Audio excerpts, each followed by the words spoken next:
Assalamualaikum warahmatullahi wabarakatuh. Bapak Ibu yang dirahmati Allah, begitu masuk kita di bulan Ramadan, banyak sekali hal-hal yang sering ditanyakan oleh kaum muslimin, diantaranya tentang persoalan yaitu fidyah, seputar hukum fidyah. Kadang banyak di antara mereka yang tidak tahu apa sesungguhnya fidyah puasa itu. Bapak Ibu, di dalam kitab Mu'jamul Lughah Al-Fuqaha, yaitu yang ditulis oleh Rawas Qal'ahji, dijelaskan bahwa fidyah puasa itu merupakan pengganti atau badal dari puasa yang ditinggalkan pada bulan Ramadan, berupa memberi makan kepada orang miskin untuk setiap hari puasa yang ditinggalkan. Jadi fidyah itu adalah merupakan badal, yaitu pengganti dari puasa yang ditinggalkan pada bulan Ramadan, kemudian berupa memberi makan kepada orang miskin untuk setiap hari puasa yang ditinggalkan itu. Lalu siapa yang wajib mengeluarkan fidyah? Bapak Ibu yang dirahmati Allah, beliau Syekh Mahmud Abdul Latif Uwaidah di dalam kitabnya Al-Jami' li Ahkami Syiyam, beliau menjelaskan bahwa ada tiga golongan yang wajib mengeluarkan fidyah. Tiga golongan yang wajib mengeluarkan fidyah. Yang pertama adalah orang-orang yang tidak mampu berpuasa, yaitu laki-laki atau perempuan yang sudah lanjut usia, dan orang sakit yang tidak bisa diharapkan lagi kesembuhannya. Jadi orang yang sudah lanjut usia, laki-laki atau perempuan, dan orang yang sakit yang tidak bisa diharapkan lagi kesembuhannya. Dalilnya adalah firman Allah Subhanahu wa taala, wa alladzina yutikunahu fidyatun ta'amu miskin. Dan wajib bagi orang-orang yang berat menjalankannya, maka jika mereka tidak berpuasa, itu membayar fidyah, yaitu memberi makan seorang miskin. Nah, dalam surah Al-Baqarah 184. Nah, Ibnu Abbas ini adalah salah seorang sahabat Nabi yang didoakan oleh Rasulullah SAW menjadi ahli takwil Quran, ahli tafsir Quran. Ya, menafsirkan ayat tersebut dengan berkata bahwa ayat tersebut tidaklah mansuh, tidak dihapus hukumnya, tetapi yang dimaksudkan itu adalah laki-laki lanjut usia, yaitu asy-syekhul kabir, dan perempuan yang lanjut usia, yakni al-mar'atul kabirah, yang tak mampu lagi berpuasa. Maka keduanya memberi makan kepada seorang miskin setiap hari ditinggalkan, itu kalau dia tidak setiap hari yang ditinggalkan tidak berpuasa, ya, dia tidak berpuasa, tiap hari yang ditinggalkan memberi makan satu orang miskin, sebagaimana hadis riwayat Imam Bukhari, Abu Daud, dan An-Nasai. Nah, disamakan hukumnya Bapak Ibu dengan orang lanjut usia tersebut adalah orang sakit yang sudah tidak bisa diharapkan lagi kesembuhannya. Ya, demikian menurut Syekh Mahmud Abdul Latif. Itu yang pertama. Yang kedua, yaitu orang yang dia itu meninggal dalam keadaan punya hutang puasa.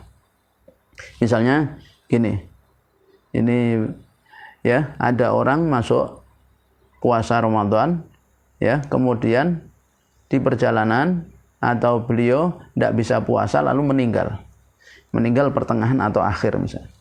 Maka Bapak Ibu yang dirahmati Allah, ya, dia yakni ahli warisnya, ya, ahli warisnya dalam hal ini hukumnya adalah boleh untuk membayar fidyah, tidak wajib, tapi boleh juga mengqadha'nya nanti. Jadi kalau nggak bayar fidyah maka mengqadha'nya. Yang jelas hutang puasa dari si mayat itu menjadi tanggungan ahli waris, ya. Ahli waris bisa memilih antara membayar fidyah atau mengqadha'nya. Ya. Jadi demikian, ya, untuk kelompok yang kedua ini. Jadi pihak lali atau keluarga dari orang yang meninggal tersebut boleh memilih antara mengqadha' puasa atau membayar fidyah atas puasa yang ditinggalkan oleh si mayat. Nah, pendapat bolehnya membayar fidyah bagi orang yang meninggal ini merupakan pendapat beberapa sahabat Nabi, seperti misalnya Umar bin Khattab radhiyallahu anhu, Ibnu Umar, Abdullah bin Umar, kemudian Abdullah bin Abbas radhiyallahu anhu. Kemudian yang ketiga, Bapak Ibu, yang wajib membayar fidyah adalah suami yang mengumpuli istrinya pada siang hari di hari Ramadan, di bulan Ramadan dengan sengaja dan tidak mampu membayar kafaroh berupa puasa 2 bulan berturut-turut. Maka si suami ini wajib membayar fidyah memberi makan orang miskin setiap hari yang ditinggalkan, atau 60 ya orang miskin. Ini hadis riwayat Imam Bukhari. Ya. Nah, jadi wajib memberi makan 60 orang miskin. Jadi 2 bulan berturut-turut tidak mampu. Nah, adapun bagi perempuan hamil dan menyusui, Bapak Ibu, juga orang yang menunda-nunda kodok puasa hingga masuk Ramadan berikutnya, menurut pendapat kami, yang kami anggap rajih adalah tidak ada kewajiban fidyah atas mereka. Mereka hanya diwajibkan mengqadha ya puasanya di hari yang lain. Nah, demikian nih pendapatnya Syekh ya Mahmud Abdul Latif Waidah ataupun ulama-ulama lain seperti Imam As-Sakani ya dan yang lainnya. Nah, cara membayar fidyah Bapak Ibu itu dengan memberi bahan makanan pokok kepada satu orang miskin sebanyak 1 mud setiap harinya, di mana tidak berpuasa dia. Jika tak puasa sehari berarti fidyahnya 1 mud. Kalau misalnya 2 hari ya 2 mud. Kalau 3 hari 3 mud. Di mana mud ini ukuran takaran bukan berat. Ukuran takaran bukan berat. Yaitu setara dengan takaran 544 gram gandum al-qamh. Untuk Indonesia fidyah dikeluarkan dalam bentuk beras. Jadi kurang lebih ya 6 on. Jadi kalau kita genapkan ya 6 on lah gitu ya. Karena 544 gram. Nah, itu ya 6 on lah kurang lebih. Itu demikian ya penjelasan para ulama. Nah, menurut ulama Hanafiyah, boleh memang fidyah itu dibayarkan dengan nilainya saja.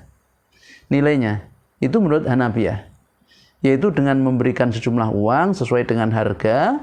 Sedang menurut jumhur ulama Malikiyah, Syafi'iyah, Hanabilah itu tidak boleh dibayar dengan nilainya, tapi harus dibayar dengan yaitu makanan pokok tadi. Demikian Syekh Wahbah Zuhaili mencantumkan dalam kitabnya Al-Fiqhul wa Adilatuh.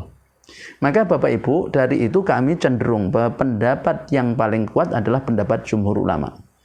Sebab apa? Secara nas begitu. Wa 'alal ladzina yutikunahu fidyatun ta'amu miskin. Dan atas orang-orang yang tidak kuasa mengerjakannya itu membayar fidyah dengan cara memberi makan orang miskin. Jadi lafadznya itu memang makan, bukan uang. Apalagi yang demikian itu diamalkan oleh para sahabat Nabi seperti Ibnu Abbas, kemudian Anas bin Malik dan yang lain sebagainya.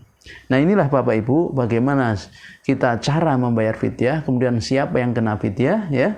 Mudah-mudahan ini menjadi ilmu bagi kita, lalu kita bisa mengamalkan menjadi amal soleh, semakin kita didekatkan oleh Allah SWT kepadanya menjadi orang-orang yang taat. Akhirul kalam, wassalamualaikum warahmatullahi wabarakatuh.